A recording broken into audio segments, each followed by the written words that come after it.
టీనే న్యూస్కు స్వాగతం. రేవంత్ రెడ్డి మాటలను చంద్రబాబు ఒప్పుకున్నట్టేనా అంటూ బొత్స ప్రశ్నించారు. రాయలసీమ లిఫ్టును చంద్రబాబుతో ఆపించానని తెలంగాణ సీఎం రేవంత్ రెడ్డి చెప్పిన మాటలను చంద్రబాబు నాయుడు ఎందుకు ఖండించలేదని వైసీపీ నేత బొత్స విమర్శించారు. అంటే రేవంత్ రెడ్డి చెప్పింది వాస్తవమేనని ఒప్పుకున్నట్టేనా అని ప్రశ్నించారు. ఇది రాయలసీమ ప్రజలకు అన్యాయం చేసినట్లు కాదా అని నిలదీశారు. చంద్రబాబు నాయుడు తన స్వార్థం ధనార్జనకు లడ్డూ ప్రసాదం మీద నిందలు వేశారన్నారు. దీనిపై చర్చ జరగాలని కోరితే అధికార పార్టీ అడ్డుపడుతోందని మండిపడిన వీడియోను వైసీపీ నేతలు పోస్ట్ చేశారు. తెలంగాణ ముఖ్యమంత్రి గారు చెప్పిన మాటల అనుగుణంగా దాన్ని ఖండించలేదంటే దానికి ఒత్తాసు పలికారు ఫైనాన్స్ మినిస్టర్ గారు. ఆయన మాటల్లో కూడా మీరు చెప్పిన సమాధానం మేము చెప్పం, మా రుణ సమాధానం మేము చెప్తామండి అంటే ఏంటి అర్థం? ఖండిస్తున్నారా? మీరు ముఖ్యమంత్రి చెప్పిన మాట ఖండిస్తున్నారా?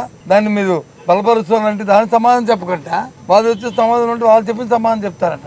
అంటే ఏదైతే రేవంత్ రెడ్డి గారు తెలంగాణ ముఖ్యమంత్రి గారు మరి రాయలసీమ గురించి ఆంధ్ర ముఖ్యమంత్రి చంద్రబాబు నాయుడు గారితో పరిచయం, వాళ్ళ పరిచయాలు సన్నిహిత సంబంధాల ప్రకారం ఆ చెప్పిన మాటని వాస్తవం అని చెప్పి వీళ్ళు వచ్చి మాట్లాడే రీతిలో మాట్లాడారు. ఇది వీరికి రాష్ట్రం మీద ఉన్న శ్రద్ధ, ఇది రాయలసీమ ప్రజల మీద ఉన్న శ్రద్ధ, ఇది ఈ చంద్రబాబు నాయుడు గారు ఈ రాష్ట్రాన్ని చేస్తున్న అధికారంలో కూర్చుని చేస్తున్న మోసం. ఇది న్యాయమా చెప్పండి? ఆలోచించిన ఆంధ్ర రాష్ట్ర ప్రజల మన రాష్ట్ర ప్రయోజనాలను ఏ విధంగా తాకట్టు పెట్టి ఏ విధంగా వీళ్ళు చేస్తున్నారు, ఏ విధంగా దోపిడీ చేస్తున్నారు.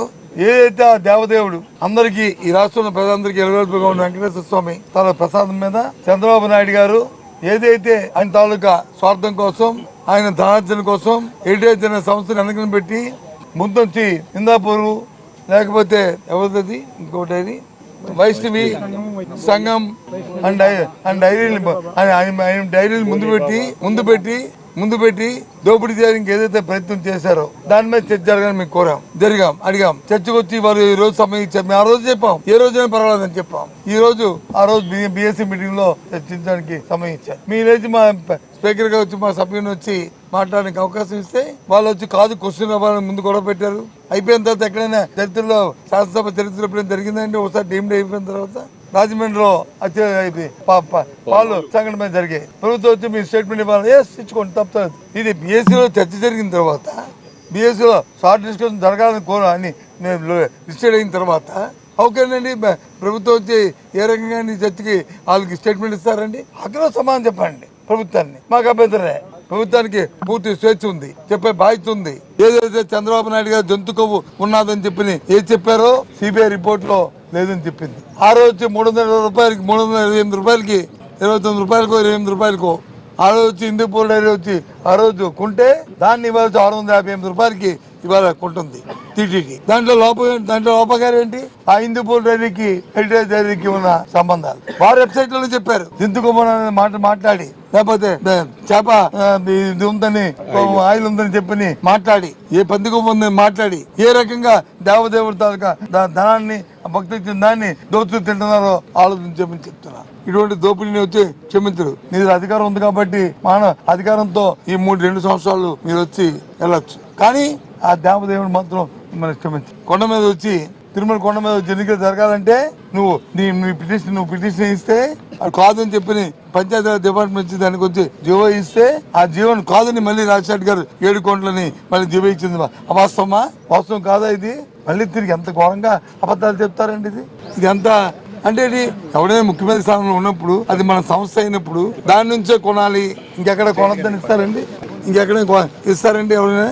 ఇవ్వచ్చు, తప్పలేదు. ఎప్పుడైనా రాష్ట్ర చరిత్రలో తిరుమల తిరుపతి దేవస్థానం చరిత్రలో ఎప్పుడో మనుషులు చనిపోయారండి? ఎంతమంది ఎక్కువయ్యారని చెప్పి తోపులాట్లో 9 ఆటలో ఎప్పుడైనా చనిపోయారండి? ఎప్పుడైనా సంవత్సరం చరిత్రలో ఎంతమంది 6 వ్యక్తులు ఎప్పుడైనా చనిపోయారండి? ఎప్పుడైనా మేము శ్రీకాకుళం జిల్లా దేవస్థానంలో ఎంతమంది వ్యక్తులు ఎప్పుడైనా చనిపోయారండి? ఇవన్నీ వీళ్ళ తాలూకు అసమర్థతో జరిగినవి కావండి. వీళ్ళు వచ్చి మా మీద రాస్తారా? విజయవాడ సిటీలో ఏం జరిగిందండి? పుష్కరాల పేరు చెప్పి ఎన్ని గుళ్ళు కొట్టేశారండి? వెళ్ళండి, ఎన్ని దేవాలయాలు కూల్చేశారు. మీరా మా గురించి చెప్తుంది? కళ్ళు మూసుకుంటే పిల్లి పాలు తాగుతూ ఎవరు చూడదు పిల్లి కళ్ళు మూసుకుంటుంది. ప్రపంచంలో జనం కళ్ళు మూసుకోలే. ఎంత పాపం అండి. భక్తుల మనోభావాలు ఎంత దెబ్బతిన్నాయండి. ఎన్ని వేల కోట్ల మందికి మీ ధనలాభం కోసం ఎన్ని అబద్ధాలు చెప్పారండి. ఇవాళ నుంచి హౌస్ లో జరిగిన వరకు మేము పట్టుబడుతూనే ఉంటాం. జరిగి తీరాలి, అంతవరకు కూడా మేము ఉంటాం. ప్రజలకు వాస్తవాలు తెలియాలి, ప్రజలకు నిజాలు తెలియాలి. వీళ్ళ తాలూకా మోసరబిల్లి రాజకీయాలు వీళ్ళు చేస్తున్న మాయ మాటలు, మోసం మాటలు, ఆ మాటలు వెనకాల వీళ్ళు చేస్తున్న ధనదోపిడి, తిరుపతి దేవస్థానం ఏ రకంగా దోచుకుంటున్నారో అవన్నీ కూడా వాస్తవాలు బయట రావాలి. బుల్డోజ్ చేస్తూ ఉన్నవి లేనివి చేస్తూ అలాంటి సందర్భాలు ఇప్పుడేం ఒకటి చేయలేదు. మీరే పోలియం దగ్గరికి వచ్చి గొడవ పెట్టి ఇవాళ వచ్చి హౌస్ అడ్జెంట్ చేసి రూలింగ్ గవర్నమెంట్ ఎప్పుడైనా సరే షార్ట్ డిస్కస్ లో ఆ డిమాండ్ చేయడం చూసామండి. ఇది కొత్త సాంప్రదాయం తీసుకొస్తున్నా, ఇదే ధర్మం. స్టేట్మెంట్ ఏంటి? షార్ట్ డిస్కస్ లో స్టేట్మెంట్ ఏంటి? షార్ట్ డిస్కస్ లో స్టేట్మెంట్ అంట. స్టేట్మెంట్ తిరుపతి చూస్తారా, దాని మీద స్టేట్మెంట్. అప్పుడు మేము కోరేమో మా డిమాండ్ వల్ల అది చర్చకొచ్చింది. అది చైర్మన్ కూడా తెలియకంట హైజాక్ చేసి ఈ కార్యక్రమం చేయడం ఎంత తప్పండి, ఎంత న్యాయమైంది అది. అదే ఆ చైర్మన్ సఫలం ప్రకటించాడు. నాకు ఈ విషయం తెలియదండి.